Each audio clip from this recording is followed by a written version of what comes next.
No tere tulemast taas Poola! Seekord matkame müstilises Kosinitse maastikupargis, rüüpame kuninglikest allikatest vett, räägime ennast rahega tasuta sisse kohaliku muuseumi ja selle asemel, et 5. pulma-aastapäeva puhul minna kuhugi mõnusasse restosse sööma, veedab naispere hoopis suisa 3 ööd kohaliku haigla erakorralise meditsiini osakonnas. Aga mis siis juhtus? Vaadake ja saate teada.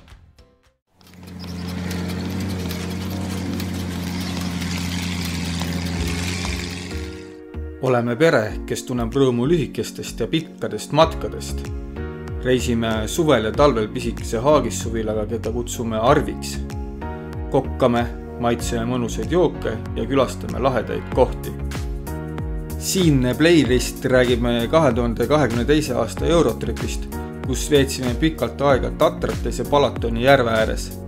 Meiega koostöö Arvisse küll kuidagi ei mahuks, aga saate me seiklustest videote vahendusel siiski osa.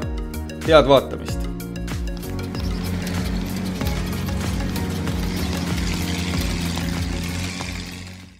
Peale Tatra mägedes matkamist võtsime sihiks Poola ja Kaliningradi piiri ligiduses asuva maa-ala, mida kutsutakse Masuuria kõrgustikuks. Nimetatud ala asub aga Poola teises otsas ning ühe jupiga me seda lõiku võtta ei kavatsenud. Umbes poolel teel asub ka Kosinitse linn oma vaba-aja spordikeskusega, kus on ka mõnus kämpinguala ning vahemaandumise sihiks valisimegi just selle. Kuigi esimene päev kämpingus sadas vihma, siis kohe oli näha, et tegevus piisab siin nii lastele kui ka vanematele. Territooriumil on mõnus jõekääru rannaala, kus saab sõita ka paatide või vesijalgratastega. Seal on lausa 2 restorani ja rannabaar ning erinevate raskusastmetega ronimisrajad. Otsustasime, et võtame aja maha ja veedame siin vähemalt 3 päeva. Kes oleks sel hetkel võinud arvata, et oleme siin isegi kauem ning 3 neist haiglas, kuid kõigest järjepanu.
Luurasin siia puu taha, jätsin lapsed enda mänguväljakule, läksin raamatu järele ja mis nemad on teinud?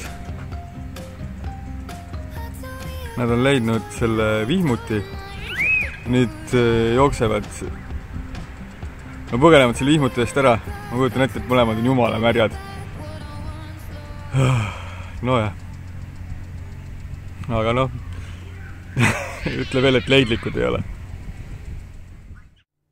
Enne kui räägin sellest, kuidas meil kogu naistekamp 3 päevaks haiglasse sattus, siis tegelikult tahaks jagada ka matka, mille veel täie tervise juures jõudsime ära teha. Nimelt on kämpingust nii 10-minutise autosõidu kaugusel selline koht nagu Kosinitse maastikupark. Park on suur, aga osa, millel meie matkasime, on tegelikult pühendatud kitsarööpalise raudteele ja suurele puidu väljaveole, mis algas 1. maailmasõja päevil ning raudteelõik otsustati lammutada alles 1981. aastal. Kahjuks on enamus infot siltidel poola keeles, kuid ring on laias laastus 10 kilomeetrit pikk ning Poolale omaselt saab siis jalutada kas asfaltil või Sinka-Vonka metsa vahel.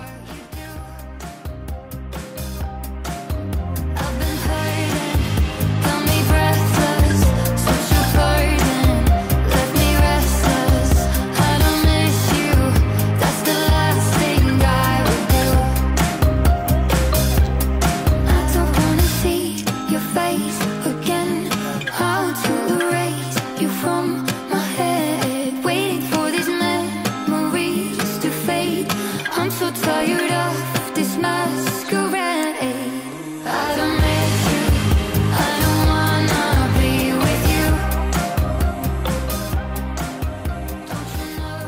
hea nali on see, et siin matkaraja lõpus on siis söögikoht ja siia ise autoga ei saa, aga matkaraja alguses oli tõkkepuu, kus siis turistibusse lastakse läbi, aga meie tulime siis mööda seda paralleelset rada, mis kulges läbi metsa.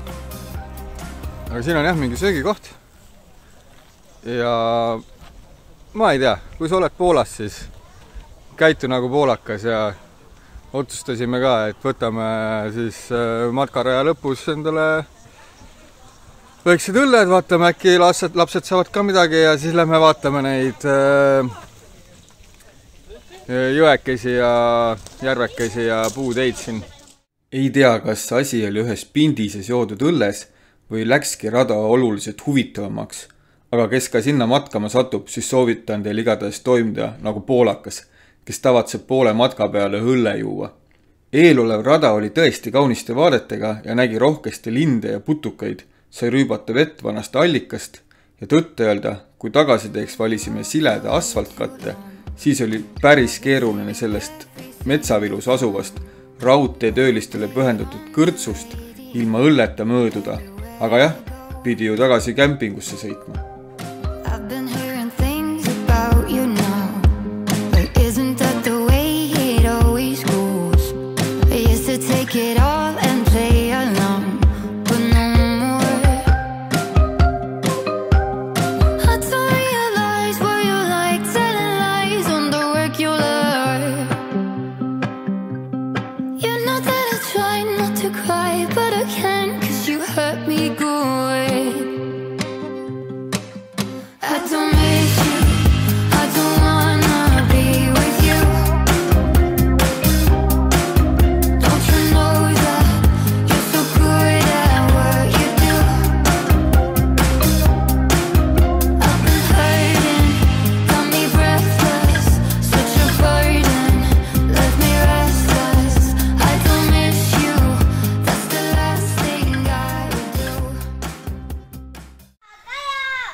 Tee veel rahe, seda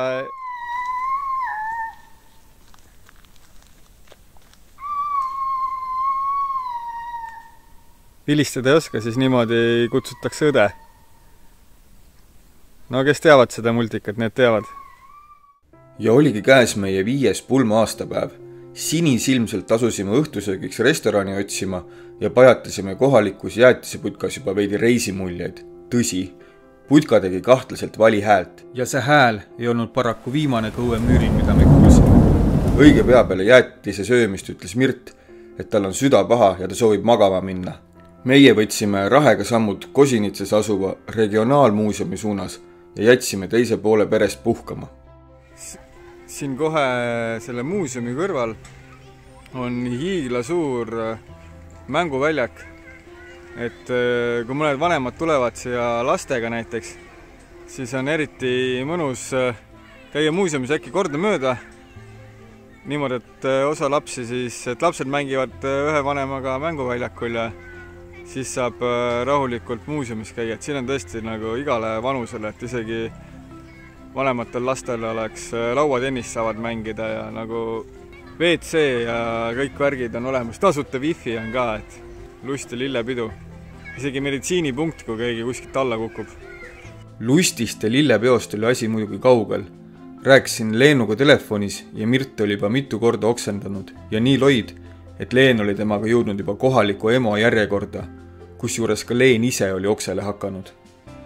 Kuna olime nii palju aega mänguväljakule ära jokutanud, siis õige pea selgus, et muuseum läheb kinni juba 15 minuti pärast.